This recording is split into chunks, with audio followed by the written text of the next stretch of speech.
Good day, kapet lovers! Ayan na nga, naglalakad kami patungo sa ilog na pagliliguan namin with my jowa Renz and kanyang best friend na si Ate Leng. Loka talaga to si Leng, mahilig siya manggulat.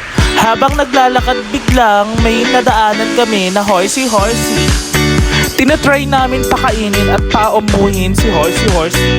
At ayan na nga, binigyan ko siya ng damo na biglang naggulat na naman ang ating yung Leng. Tapos biglang ganti ni horsey-horsey tumalikod sa amin at aambada dapat ng super kick niya. Buti na lang mabilis kami nakalayo sa kanya.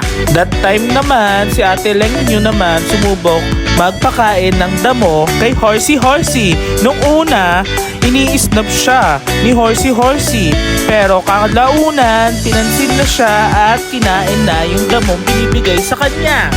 Looking forward at papunta na kami sa ilog na pagliliguan namin. Sa mga oras na yan, si Jowa Renz ko na ang nag-videographer. So may baon lang kami dyan na 2 chichirya.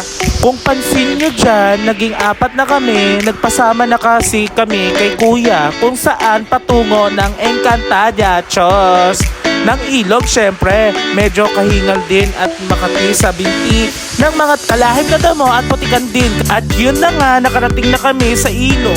Medyo pa-sweet pa ako dyan, nakalublob sa tubig. Dahil pinapakiramdaman ko pa, baka may wild croaky o crocodile. Mahirap na, malabo ang tubig, baka bigla ako sakmalin. Akalain may naliligong baboy. Yun lang for today's video. Thank you for watching, Kapet Lover.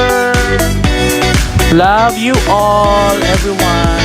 Thank you. Bye.